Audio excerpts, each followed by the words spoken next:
दोस्तों कल वाला जो वन पीस का एपिसोड का स्टार्टिंग था वो बहुत अटपटा टाइप का था, मतलब वियर्ड टाइप का था। तो मैं आपको बताता हूँ, पिछले एपिसोड में हम लोगों को लास्ट में दिखाया गया था ब्लैक बियर्ड लॉ के सामने एंट्री मार रहा है और अभी उन दोनों का झड़प होगा। और इस एपिसोड के अंदर ये वाला जो पर्टिकुलर एपिसोड था, यहाँ पे no Luffy, no Egghead, no straw hat, किसी को भी नहीं दिखाया गया। इस एपिसोड का मेन फोकस था लॉ वर्सेस ब्लैक बियर्ड का फाइट, और वो फाइट काबिलिए तारीफ था। जैसा कि मांगा में हम लोगों को दिखाया गया था, ये फाइट वैसा ही है। लेकिन जो लोग बहुत ही कंफ्यूज हो गए होंगे कि फर्स्ट वाला सीन को देखकर, जब क्रूमेट्स ऐसे घबरा रहे हैं, ब्लैक बियर्ड आ रहा है, जब वो लॉ के पूछ रहे हैं कि हम लोग यहाँ पे क्या करें, तब पहली बार जब उन लोगों ने लॉ का वॉइस सुना तो वो एक फीमेल वॉइस था, और उसके बाद जब लॉ उनकी तरफ ऐसे मुड़ा वो लड़की बन गया था। तो यहाँ पे हुआ क्या, और इसका जवाब भी हम लोगों को अगले वाले सीन में देखने को मिल गया, जहां पे हम लोगों को ये पता चलता है कि ब्लैक बियर्ड के क्रू के अंदर जो डॉक्टर है उसके पास है सिक फ्रूट, और उसने उसी फ्रूट का यूज करके उन लोगों के ऊपर एक फीमेलाइजेशन डिजीज है, उन लोगों को ऐसे कर दिया था। इसीलिए लॉ के सारे क्रूमेट्स लड़की बन गए थे कुछ देर के लिए। लेकिन अपना लॉ का अभी 3 बिलियन बाउंटी है, और उसका जो डेविल फ्रूट है वो अवेकन हो चुका है। तो उसने अपना पावर अप, मतलब ऐसे पावर अप करके, पावर का यूज करके उसी मूव को उसके अंदर काउंटर कर लिया और वो फिर से लड़का बन गया। लेकिन इस एपिसोड का जो मेन चीज था वो था ब्लैक बियर्ड। कितना पावरफुल हो गया है बंदा एज अ एम्परर। उसका पावर हम लोगों को इस एपिसोड के अंदर देखने को मिल रहा है। हाँ, मैं जानता हूँ लॉ भी पावरफुल है, वो आइलैंड पे गया, आइलैंड पे जाके अपने क्रू को ऐसे किया, मतलब उसको ऑर्डर्स दिए। लेकिन जब ब्लैक बियर्ड का एंट्री हुआ, जब ब्लैक बियर्ड के सारे क्रूमेट्स का एंट्री हो, ऑब्वियसली लॉ के जो सारे क्रूमेट्स हैं वो उतने पावरफुल नहीं है, एकदम भी नहीं है। लेकिन ब्लैक बियर्ड्स के जो सारे क्रूमेट्स हैं वो बहुत पावरफुल है। वो जो स्ट्रॉन्ग फुट वाला, उसने तो एक पहाड़ को उठा लिया, चट्टान को उठा लिया। वो जो स्नाइपर, उसको आप लोग देख लो कितना ज्यादा पावरफुल है। और उसके बाद जब लॉ ने ब्लैक बियर्ड के ऊपर अटैक किया, और जैसे ब्लैक बियर्ड ने उसको मतलब काउंटर किया अपने एक पंच से, तो आप लोगों को पता है कि मेरिन फोर्ट के अंदर ब्लैक बियर्ड ने व्हाइट बियर्ड का डेविल फ्रूट का पावर ले लिया था। मतलब उसके पास अभी 2 डेविल फ्रूट के पावर है। तो सोचो, व्हाइट बियर्ड था द स्ट्रॉन्गेस्ट मैन अलाइव, उसका जो डेविल फ्रूट का पावर है वो अभी ब्लैक बियर्ड के पास है, और ब्लैक बियर्ड के पास पहले से ही एक डार्क डेविल फ्रूट का पावर था, वो भी उसके पास है। तो उसका पावर लेवल कितना ज्यादा है।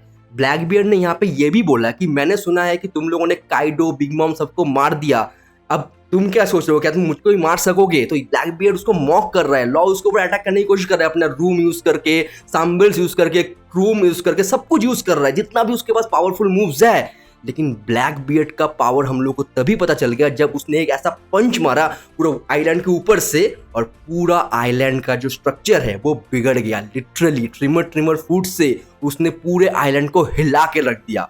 और अगर आप लोगों को अभी भी लग रहा है कि ब्लैक बियर्ड को अंडर एस्टिमेट किया जा सकता है, तो देख लो यार एपिसोड में, उसको अंडर एस्टिमेट किया जा ही नहीं सकता। उसके क्रूमेट्स से लेकर उसके पावर्स तक सब कुछ बहुत पावरफुल हो गया है। और उसने जिस तरह से हम लोगों को फाइट दिखाया, मतलब इस एपिसोड के अंदर जो फाइट्स हम लोगों को दिखाए गए लॉ वर्सेस ब्लैक बियर्ड के, एनिमेशन वाइज, उसके वॉइस एक्टिंग वाइज, या हम लोगों को जो मूव्स दिखाए गए दोनों की तरफ से, वो सब कुछ बहुत ऑसम था, बहुत एक्साइटिंग था। जैसा मैंने एक्सपेक्ट किया था इस एपिसोड से, ये एपिसोड वैसा डिलीवर करता है। हालांकि इस एपिसोड के अंदर हम लोगों को और भी बहुत कुछ दिखाया गया है कि न्यू वर्ल्ड में क्या चल रहा है। हम लोगों को यही पता चलता है कि ब्लैक बियर्ड के शिप के अंदर एक लड़की है जिसका नाम है पुडिंग। और पुडिंग आप लोगों को जरूर याद होगा, वो कहाँ पे हम लोगों को दिखाई गई थी, होल केक आइलैंड आर्क में सांजे के साथ उसका शादी होने वाला था। तो वही लड़की यहाँ पे, और हम लोगों को ये बताया नहीं गया कि वो लड़की यहाँ पे क्यों है, लेकिन हम लोगों को एक पार्ट दिखाया गया जो बहुत ही ज्यादा सरप्राइजिंग था। हालांकि एज अ मांगा रीडर मेरे को तो पता था, लेकिन जो लोग मांगा रीडर नहीं है, तो अभी मैं आप लोगों को बताना चाहता हूँ कि ब्लैक बियर्ड के क्रू के अंदर जो लोग होल केक आइलैंड गए थे पुडिंग को कैप्चर करने, वो दोनों थे, वो स्नाइपर वाला और एक था कुजान आओकीजी। आप लोगों को याद है, वो मतलब फॉर्मर एडमिरल था, और उसके बाद उसके साथ जो फाइट हुआ आकाई यूनिको, उसके बाद वो मतलब बिछड़ गया मेरिन फोर्स से, और अभी वो ब्लैक बियर्ड के क्रूमेट है।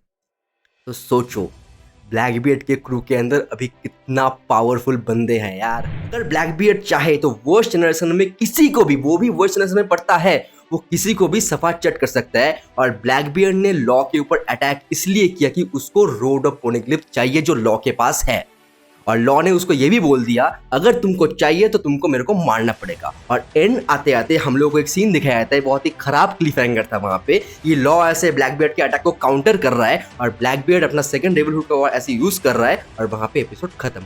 तो ये वाला जो एपिसोड था, लिटरली ये वाला एपिसोड बहुत अच्छा था। यहाँ पे अंदर जो एनिमेशन उन लोगों ने यूज किया थोड़ा ज्यादा डिफरेंट यूज किया, कुछ ज्यादा आई मीन जो बैकग्राउंड म्यूजिक यूज किया उन लोगों ने वो भी बहुत अच्छा था। ये वाला एपिसोड पूरा पावर पैक्ड एपिसोड था। हालांकि इसके बाद हम लोगों को ये वाला एपिसोड के कंटिन्यूशन देखने को नहीं मिलेगा कि लॉ के साथ क्या हुआ, क्योंकि अगला एपिसोड का जो प्रीव्यू था वो फिर से एगेट आइलैंड में हम लोगों को दिखाया जाता है। तो दोस्तों ये था इस एपिसोड का रिव्यू। आशा करता हूँ कि आप लोगों को रिव्यू बहुत पसंद आया होगा। और दोस्तों ये वाला जो एपिसोड था, आप लोगों को पता है कि पिछले हफ्ते वन पीस का कोई भी एपिसोड नहीं आया था, लेकिन इस हफ्ते जो एपिसोड आया उन लोगों ने अच्छे से डिलीवर किया और अगले हफ्ते का एपिसोड भी बहुत ही अच्छा होगा। आप लोग वेट कीजिए, एगहेड आइलैंड आर्क बहुत अच्छा होगा। दोस्तों अगर आप लोगों को वीडियो बहुत पसंद है, इस वीडियो को लाइक कीजिए। सब्सक्राइब करते नहीं हो फिर भी बोलना पड़ता है एज अ वीडियो मतलब एज अ स्पीकर, तो बोल देता हूँ सब्सक्राइब कर दीजिए। वो लाल वाला बटन है उसको जाके दबा दो, सपोर्ट करो ताकि मैं आप लोगों के लिए और भी अच्छे अच्छे एनिमे कंटेंट ला सकूं। तो दोस्तों मिलते हैं एक नए वीडियो में एक नए एनिमे कंटेंट के साथ, तक के लिए जय हिंद।